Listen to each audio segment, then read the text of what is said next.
Hi, welcome to this week astrology report. This is for the week of December 19th through the 26th of 2025. This is the last full week of December 2025 as we are heading into a new moon tonight. And on the East Coast, it's going to occur later on tonight before it shifts into Saturday. And it's going to be at 28 degrees of Sagittarius. And this is going to be on the world access point, which means that it is a very powerful moon in terms of the clarity that it can shine light on. The new moon is a point of where we can make wishes and plant seeds for what we would want. And this is especially powerful new moon because it is in the fire sign of the mutable Sagittarius, the very last fire sign of the zodiac before the sun shifts into Capricorn on the 21st, which will become the winter equinox. So the winter equinox comes on Sunday, and we are beginning Capricorn season on the 21st. It enters at 4 a.m. So we are heading into Christmas season, which is on the 25th, next Thursday. And isn't it kind of funny that Christmas, or most of the times that we are celebrating faith and fate and belief in a higher power that is here to help us, it is during Capricorn season. And the very last days of December begins Capricorn season from the 21st or the 22nd until the new year. But on the 31st of December, on the New Year's Eve, in the deck of cards, it is considered the Joker card, the card that has no map of their life because they are free to do as they wish. And that is the life of the fool, the jester, the court jester.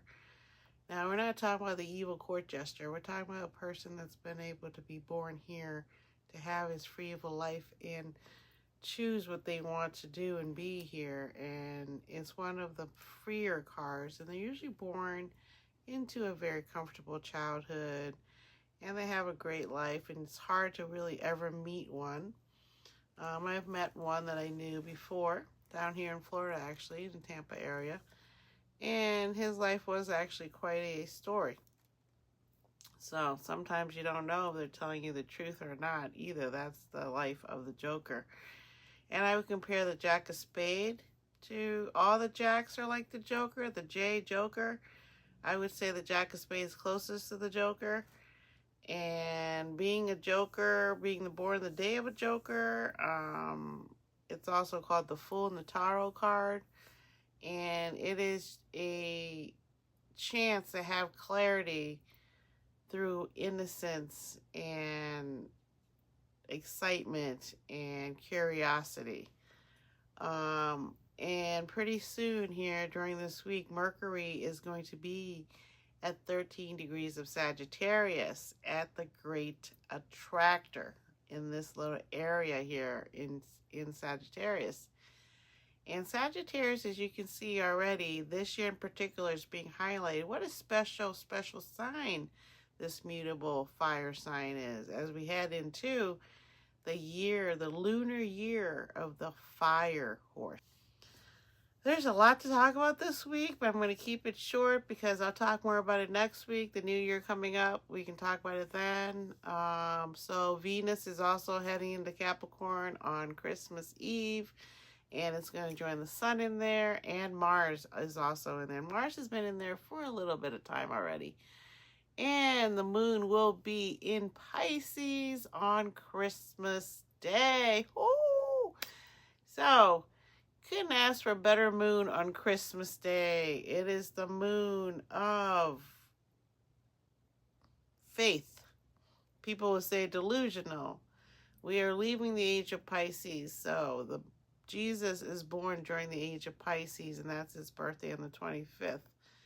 So all faith leaders usually have some sort of Pisces involved in who they are, because Pisces is the last of the zodiac sign. We've talked about this before, and Neptune is right now at the very last degrees of Pisces at 29 degrees, and it will be shifting out of here, I believe in a few weeks. In January it's going to be shifting out. So basically we are having a Pisces moon, and as it enters, it's going to be at Pisces Cancer. And then as it shifts through Pisces Cancer, which will be the first of the moon on Christmas, that is the moon about the home, which will be fitting for what is happening over the holidays. And then as the moon continues on the 26th, next Friday, when I'll be back, that is called Boxing Day in the most of the world except for America. And here the moon in Pisces is going to conjunct Saturn at 25 degrees of Pisces, and what I just spoke about, Neptune at 29 degrees of Pisces. So the Neptune will be moving into Aries and sitting there at 0 degrees for a while as Saturn prepares to also shift into Aries by February 13th. And then Saturn and Neptune will conjunct on February 20th, 2026. So, woo, right?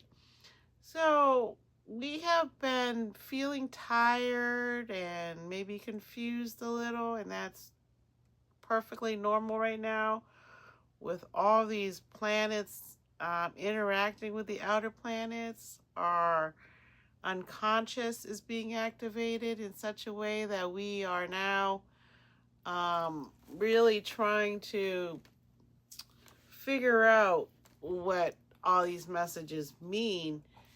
And the easiest way to do that is to sit in silence and meditate, which I try to do every day.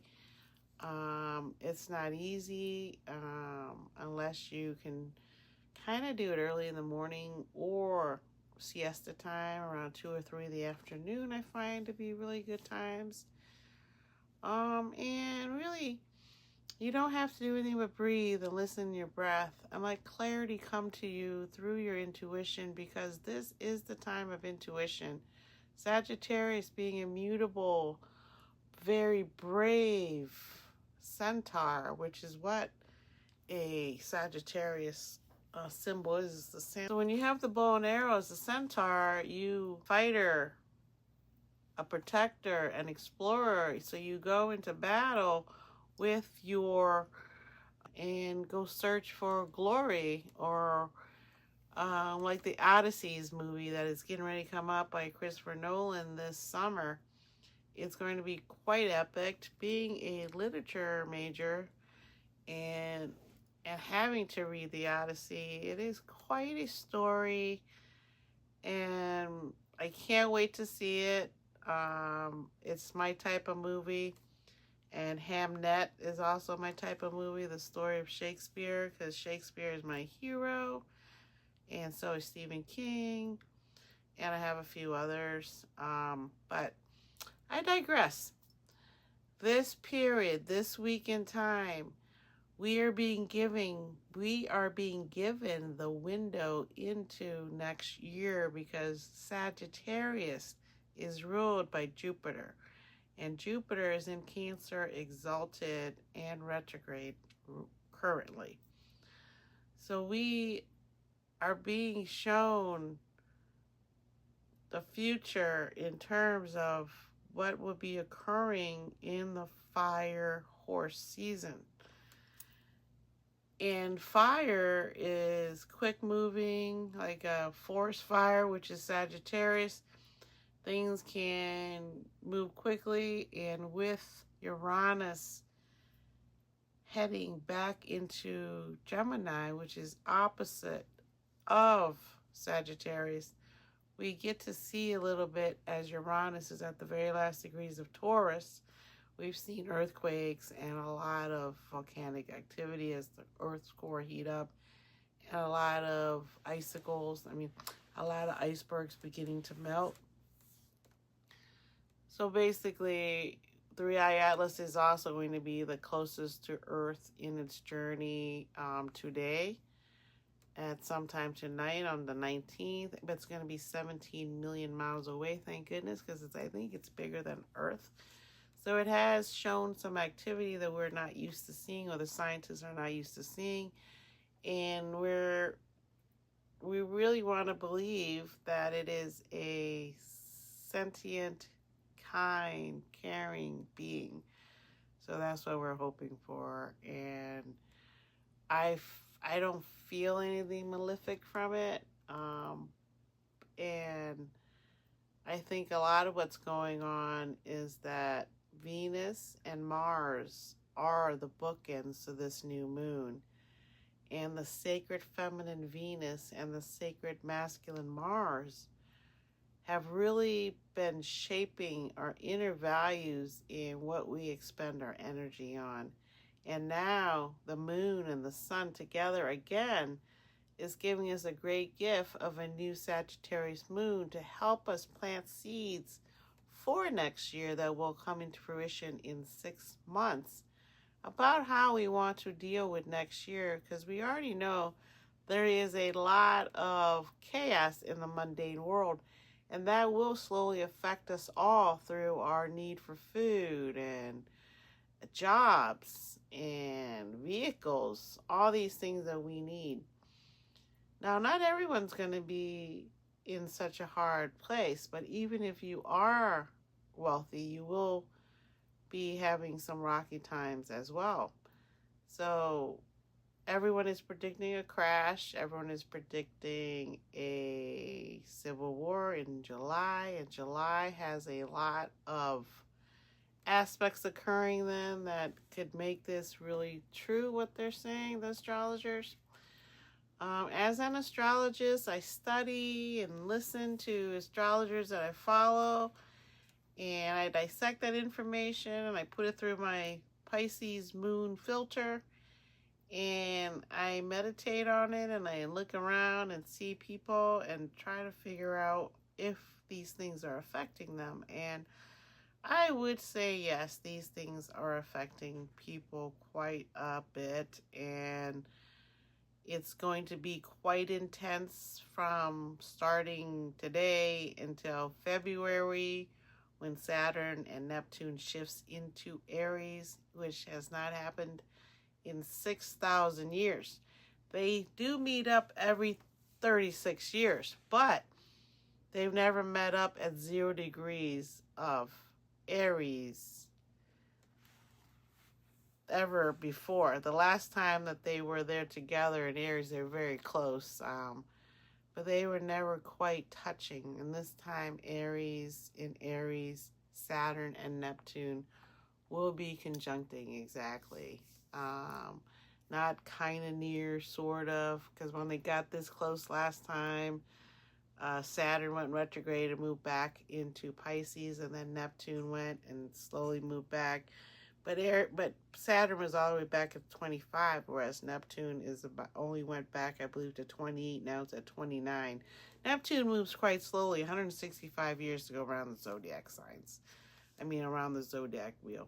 So we're at the point where clarity is being given to us right now through this new moon, in terms of we can use it for our own meditation. We can use this energy as a way to stay still and find time, especially today, the 19th, the 20th, and 21st, according to Pam Gregory. She is saying that it is a good time to rest and think, because this energy of the new moon is going to get our emotions excited, and we're going to want to move around and do things, and Mars is also in Sagittarius. No, Mars has just recently moved into Capricorn, I believe yesterday or the day before. So Mars in Capricorn we don't have to be too reckless in our movements right now, so we kind of have that going on. But Venus and Mars is quite active after this new moon, and as Mars has shifted into Capricorn. So even though Mars is in Capricorn during this new moon, Mars is close enough to the sun at 28 degrees to affect and to feel this new moon. So a lot of things are going on that we'll start to feel, especially around Christmas. We should feel quite happy and giddy because of the Pisces moon. That's my moon. And like I said, I absolutely love Christmas time, this time of year, and New Year's. And then the Asian New Year in February. So that's going to be it for this week. Take it easy. Enjoy yourself. Think before you react. Find time for yourself if you're getting a little frustrated. Go for a walk. Take your dog for a walk. Go take a nap. Do what you want to do. It is a holiday. And also, I wanted to announce that I am starting a Patreon page on January 1st. That will be my first daily 5 minutes or so short about the day and what I'm thinking the day is going to be like. And I will probably get those out around 6 a.m. And if you want to watch those daily shorts, it will be $3 per month for a membership. And that would buy me a cup of coffee. So I would appreciate that. It's $3 for a whole month. Or you can join for free and watch this, my weekly astrology report on Patreon as well. So whatever you decide, I hope you come along to Patreon and come watch it over there if you'd like. And then check out my daily stuff. And the only days I won't be putting anything out will be Saturday and Sunday, my daily stuff. So it'll be Monday through Friday. And usually by 6 a.m. Eastern Time. No later than 8 Eastern Time. Hopefully I'll get that done. So that's going to be my window 6 to 8 Eastern Time. And also, I want to say that this episode's called Clarity Found because this Sagittarius new moon at 28 degrees of the world axis will give us a quick insight into the future if you sit still and watch and pay attention to what's going on in your environment. You can start to see a little bit better how this new moon is affecting everyone, the earth and animals and all the people here living. So thank you for being here today. I appreciate you. I will be back next Friday on the 26th. I will probably get my podcast out a little bit later on the 26th. I'm going to Avatar that day. It is my third son's birthday that day. So we are doing the Avatar thing day after Christmas. Whoo, already got our tickets. So that's how efficient my sons are. It's just very nice for Christmas. Oh, so thank you for being here. I appreciate you. I'll be back next week. Okay, on the 26th. Mwah. Merry Christmas. Merry Christmas. Mwah. Love you guys. Spiritual children, thank you for being here and talking to you this week.